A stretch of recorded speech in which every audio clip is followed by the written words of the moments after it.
Fala galera, tudo bem com vocês? Vamos começar uma aulinha nova agora, uma aula sobre fungos. Um tema bem bacana, com bastante curiosidade para a gente poder conhecer. Eu dividi aqui nesse nosso tema em 3 aulas, então como vocês estão vendo aí, a aula 1, que é a nossa aula de hoje, é sobre a biologia geral dos fungos. Então a gente vai começar por essa daqui. Então, de modo geral, para a gente começar a conhecer esses organismos maravilhosos, eles são organismos heterótrofos, eucariontes e podem ser tanto unicelulares quanto pluricelulares. Então, vamos aqui entender o que isso significa. A gente já sabe, né, de outros conteúdos, que ser heterótrofo significa ingerir nutrientes presentes no ambiente. São organismos que não produzem o seu alimento, eles consomem nutrientes já existentes na natureza. E em relação aos fungos, isso foi uma novidade muito importante, né? Essa descoberta de que eles são heterótrofos, porque lá atrás, no princípio, a gente pensava que eles eram plantas, né, degeneradas, que não tinham folhas, não tinham flores, né, que não faziam fotossíntese porque não são verdes. E esse pensamento colocava eles dentro do mesmo reino das plantas, no reino vegetal. Só que ter descoberto que eles não fazem seu alimento tornou necessário criar um novo reino, né? Adaptar, atualizar a classificação biológica dos fungos. Então, até então, cogumelos que brotam do chão, crescem do substrato, são como plantas. Não tem flores, não tem folhas, não tem frutos, mas são plantas porque crescem do chão. Quando a gente descobre que eles não fazem fotossíntese, que eles não produzem seu alimento, aí muda o cenário, a gente precisa criar uma nova classificação para eles. Essa classificação vem com o reino Fungi, né? Foi dos 5 reinos do início do século XX, o último a ser criado, tá? Ser eucarionte a gente já sabe, um organismo eucarionte, aquele que tem célula possuidora de núcleo. Então, as células dos fungos apresentam um núcleo verdadeiro que isola o DNA bonitinho, e eles podem ser unicelulares ou pluricelulares. Isso aqui reflete a biodiversidade dos fungos, que nesse primeiro momento, a gente só vai dividir eles em 4 grupos, para começar, né? Então, com termos até mais próximos da gente. Tem os cogumelos, tem os bolores, os mofos e as leveduras, tá? Cogumelos são todos pluricelulares. Bolores, mofos e leveduras prevalecem os fungos unicelulares. Ah, mas professor, eu consigo enxergar um bolor numa laranja, como esse da foto. Eu consigo ver o mofo nas paredes. Eles não são pluricelulares? Algumas espécies podem até ser, mas o que a gente costuma ver, em geral, são colônias de vários fungos, tá? Então, essa visão desses fungos, dessas colônias, dá a impressão de que eles são pluricelulares, mas em algumas espécies são colônias de fungos unicelulares, tá? Então, esses são os 4 principais representantes dos fungos que a gente tem, tá? E uma curiosidade, a gente vai começar aqui, é o seguinte, na composição desses fungos, eles têm, especialmente, né, os cogumelos, que são o nosso material de estudo mais comum, as células dos cogumelos, elas têm uma parede celular de quitina, e os cogumelos conseguem guardar carboidratos na forma de glicogênio. Essas 2 características são as 2 mais importantes que aproximam os fungos em termos evolutivos dos animais. É isso mesmo. A gente sabe hoje que fungo é muito mais próximo em termos evolutivos de animais do que de plantas, por causa dessas 2 características. Uma que a quitina é um revestimento que também é encontrado em artrópodes, né, insetos, crustáceos.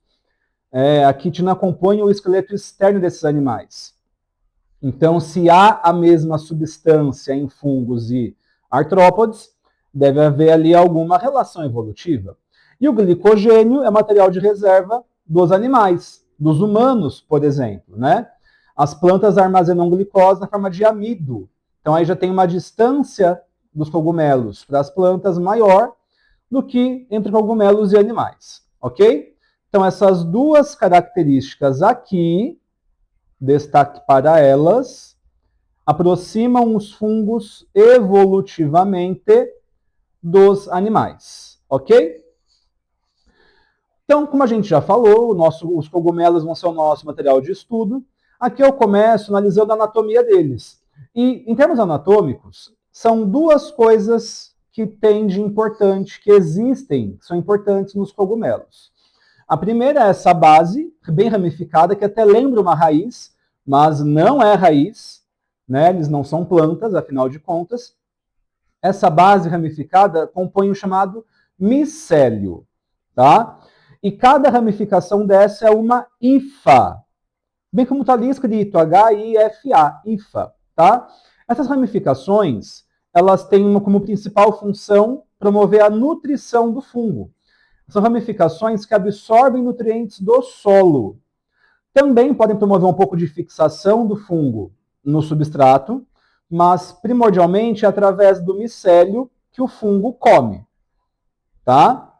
Então, quando um fungo se instala num substrato, seja isso na terra, num alimento, num pão que embolorou, por exemplo, quando eu vejo o fungo por cima desse substrato, eu já tenho certeza que dentro dele está cheio de hifa ramificada, já absorvendo nutrientes para alimentar esse fungo. Tá legal? Vamos lá. Elas crescem, então, até solos profundos, até encontrar nutrientes. Não há um limite. O fungo ele vai se desenvolvendo até que aquela espécie encontre nutrientes. Lógico. Não há limite, mas então é infinito? Não. Né? Vai crescendo enquanto o fungo estiver vivo até encontrar o alimento. Se de repente aquele fungo morre, aí acabou. Né? Mas enquanto o fungo estiver vivo, essa hifa ela pode crescer até encontrar nutrientes. Tá? Como eu falei, elas também podem fixar o fungo no substrato. Então, a gente vai classificar, né, em termos de movimento, assim, né, os cogumelos, os fungos, no geral, como organismos sésseis. Essa classificação ela é muito mais comum para animais do que para outros seres vivos, né? Mas a gente pode usar aqui o mesmo termo. Se o cogumelo não se move, não se locomove, né, não sai se deslocando de um lugar para o outro, ele é um organismo séssio. Tá legal? Então, essa parte aqui de baixo, micélio, é importantíssima. E aquela cabeça ali em cima também é muito importante, porque essa cabeça é o chamado corpo de frutificação. Tem a função de reprodução desse fungo, tá? Então, o que acontece? Esse corpo de frutificação, ele é composto de várias lamelas interligadas. Então, se a gente fosse olhar ali por dentro, a gente conseguiria ver uma divisão em camadas mesmo, em fatias, que são lamelas. E nessas lamelas existem células, regiões específicas que produzem os esporos, né, que são células reprodutoras que germinam em outros fungos.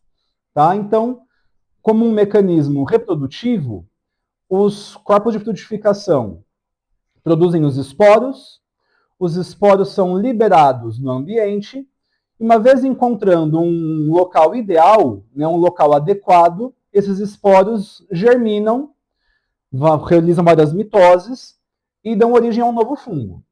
Mas o que seria um ambiente, um local adequado? Um fungo, ele precisa de duas coisas para existir: água e alimento. Como eu destaquei ali embaixo, ambiente úmido e com nutrientes orgânicos. Por isso que, às vezes, numa parede cresce fungo. Às vezes tem uma infiltração ali que está levando umidade para aquela parede, né? E com essa infiltração vem um pouco de terra, vem um pouco de matéria orgânica do telhado, por exemplo. Né? Folha que morreu, aí um pedacinho se infiltrou, um bichinho que morreu, aí decompôs. Então, o fungo pode crescer nas paredes porque ela também pode ter umidade, matéria orgânica, devido a essas infiltrações. A grande vantagem dos esporos é que, com isso, os fungos eles podem atingir locais bem distantes, né, do seu ponto de origem, porque é o vento que carrega esses esporos. Então, todo o ar que a gente respira, naturalmente, ele já tem esporos de fungo. É natural, tá? E aí o fungo encontrando um ambiente adequado, vai haver uma germinação desse esporo e o crescimento de um novo organismo, de um novo cogumelo aqui no caso, tá? Como é que vai funcionar a nutrição aqui de modo específico? A gente já viu, já falou, que acontece através do micélio, através das hifas. E essas hifas, elas têm duas maneiras de absorver os nutrientes. Pode ser uma absorção direta, então já tem ali o nutriente pronto no solo, já quebrado, já no seu menor tamanho, né? Porque também tem isso. Para que um nutriente seja aproveitado, é preciso que ele esteja no seu menor tamanho possível, que a molécula seja muito pequena. Então, glicose é absorvida pelas hifas diretamente. Aminoácidos são absorvidos diretamente. Tá? Então, se esses nutrientes já existirem no solo, a absorção é direta. Mas pode ser que aquele nutriente esteja num tamanho grande, né? Seja uma proteína ainda grandona, seja uma molécula de amido. O que vai acontecer nesses casos? A hifa, ou as hifas, né, liberam enzimas digestivas no solo. As enzimas do fungo vão digerir o amido, a proteína e qualquer outro nutriente que exista. E aí, após a digestão acontecer, né, depois que a digestão termina, aí sim que acontece a absorção. Então, a gente fala aqui em digestão extracelular ou ainda extracorpórea, tá? Ou ainda extracorpórea, porque é uma digestão que acontece fora do corpo dos fungos. Tá legal? Extra, fora, corpórea, corpo. Mas de toda forma, aí fala, vai dar um jeito de se nutrir. Ou absorvendo isso diretamente, ou digerindo o nutriente disponível lá no solo, tá? Esse hábito saprofítico aqui é um hábito bem peculiar, bem típico dos fungos. Ser saprofítico é ingerir matéria orgânica em decomposição, matéria orgânica morta, tá? Então a gente não vai ver é muito difícil ver um fungo, se ele não for parasita, logicamente, né? Porque aí é um outro hábito, mas nos fungos não parasitas, eles só vão conseguir crescer se instalar em organismos mortos. Por quê? Em geral, um organismo vivo ele combate o fungo. Né? Eu falei agora há pouco para vocês. A gente respira ar com esporos de fungo. Então, por que às vezes é difícil, às vezes não, né? Quase sempre é difícil crescer um fungo no meu corpo? Porque o meu sistema imunológico está combatendo esse fungo. Vai matar esses esporos antes que eles se desenvolvam. Tá? Um organismo morto não tem essa capacidade. Então, é muito mais fácil um fungo decompositor saprofítico crescer num organismo morto, né, numa planta morta, num animal morto, do que num organismo vivo. Ok? Em termos anatômicos, as hifas têm uma organização meio diferentinha. Elas podem ser cenocíticas, septadas haploides ou septadas dicarióticas. Diferença, que eu acho que já dá para ver bem aqui, bem bonitinho. As hifas septadas, elas têm uma divisão interna, como se fossem células que compõem essa hifa, né? Então aqui seria uma célula, outra célula, outra célula, outra e outra. Se houver essa divisão, ela pode ter dois núcleos, como está vendo aqui, ó, dois núcleozinhos em cada divisão, em cada célula, ou um núcleo só. Então a gente tem aqui uma divisão entre septada dicariótica e septada haploide, dividida em células com um núcleo ou dois núcleos. E se não houver divisão interna na hifa, como é esse caso aqui, ela é chamada de cenocítica. Tá? Então, numa questão anatômica, a diferença é só essa. Se há divisão ou não, e se houver divisão, você vai ter um núcleo ou dois por divisão interna dessas hifas. Ok? Para a gente ir encerrando essa primeira aula, vamos falar um pouquinho de micoses, tá? Micose é o nome que a gente dá para as doenças que os fungos causam. Então, é um termo genérico. Qualquer doença que um fungo cause, seja ela leve ou grave, é uma micose, tá? E os sintomas, eles vão variar, lógico, de acordo com a doença, mas, em geral, eles só aparecem quando o nosso sistema imunológico está enfraquecido, né? Olha ali, ó, com baixa imunidade. Porque enquanto a imunidade estiver legal, o nosso próprio corpo não deixa esse fungo se espalhar, se manifestar. Se eu paro de comer bem, se eu estou ali adoentado, se qualquer coisa acontece comigo que compromete minha imunidade, aí a gente pode dar uma força nesse sentido para os fungos crescerem, tá? Eles já habitam a nossa pele, é natural a gente ter eles no nosso corpo. Eles só são oportunistas. Eles estão ali esperando quietinhos o momento certo para se multiplicarem, tá?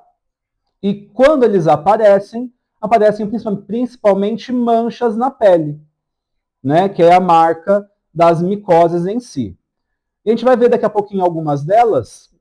Eu coloquei no próximo slide duas que são micoses humanas e vou falar também um pouquinho de micoses vegetais, as fitomicoses. Porque a gente está muito acostumado, né? Assim, mas doença só importa as que os humanos têm, né? Não.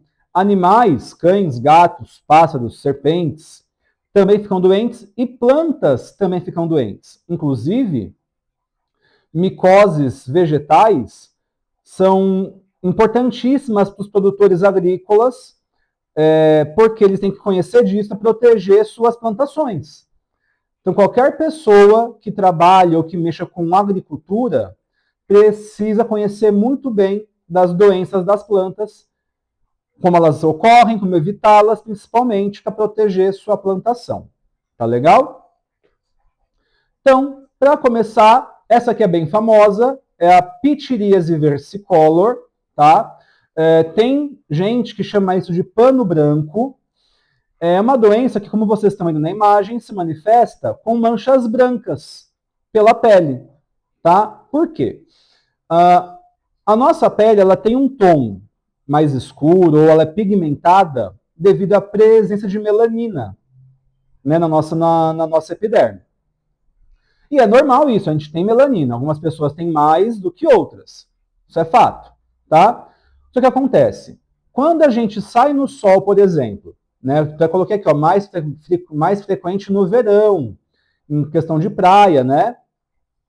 Quando a gente se expõe ao sol, a radiação ultravioleta, ela pode comprometer um pouco as nossas defesas naturais. E aí o que acontece? Se as nossas defesas naturais estão comprometidas, o fungo que está ali habitando encontra uma oportunidade para se manifestar. Ele crescendo, se multiplicando, ele começa a comer a nossa melanina. Então, os locais onde tem essas manchas brancas, onde tem, entre aspas, pano branco, são os locais onde o fungo já comeu a melanina, tá? Então, uma doença típica de praia de verão, né? Talvez vocês já conheçam alguém que teve um quadro desse, que foi para a praia, passou ali um final de semana tomando sol, brincando, normal, e quando voltou percebeu essas manchas brancas. É micose, tá? Os tratamentos no geral, eles são bem tranquilos, tá? Basta tomar ali um remédio antifúngico ou antimicótico, que a gente pode chamar. Isso vai eliminando a atividade dos fungos e a imunidade sendo retomada passa a controlar naturalmente essa população de fungos, impedindo que ela se desenvolva novamente. Candidíase é uma doença bem até comum, né? Bem conhecida. É uma doença causada pelo fungo Candida albicans E esse fungo gosta das nossas mucosas, tá? Então, coloquei ali boca, lábios, língua e órgãos genitais. Porque são mucosas que têm muito contato com matéria orgânica, obviamente, e as mucosas, elas são úmidas. Então, se a nossa imunidade estiver baixa, isso pode se manifestar. Tá legal? A candidíase, ela é considerada uma IST em alguns casos, quando ela é transmitida entre parceiros através do ato sexual. Nesse caso, sexo vaginal, anal, oral, tá? Qualquer forma de contato sexual pode transmitir a candidíase, uma vez ela pode estar na língua e a gente não saber, tá? Então, a gente encerrando essa aula, a ferrugem é a micose vegetal mais famosa que tem, tá? Essa doença, ela causa manchas pretas nas folhas das plantas, em especial no trigo, no café e no feijão, tá? Qual que é o primeiro problema aqui? Essas manchas marrons, manchas escuras, elas demonstram que a planta está com seus tecidos morrendo, né? Então, os tecidos vegetais das folhas estão morrendo. Com as folhas morrendo, não há fotossíntese. Se não houver fotossíntese, como é que a planta vai se alimentar? Não alimenta. Se essa ferrugem pegar no caule, por exemplo, vai prejudicar a condução de seiva pelo xilema e ou pelo floema. Principalmente pelo floema, que é o feixe, é o vaso condutor de seiva mais periférico. E aí, como a condução de seiva é inadequada, o vegetal como um todo tem problemas, porque se essa seiva não chegar nos órgãos dreno necessários, aí a existência do vegetal como um todo está comprometida. Beleza? Então, aqui são algumas micoses que é bom a gente conhecer. Tá bom? Então, essa aula fica por aqui. Espero que tenham entendido tudo, tenham gostado, e a gente se vê na próxima aula. Um abraço, gente. Valeu!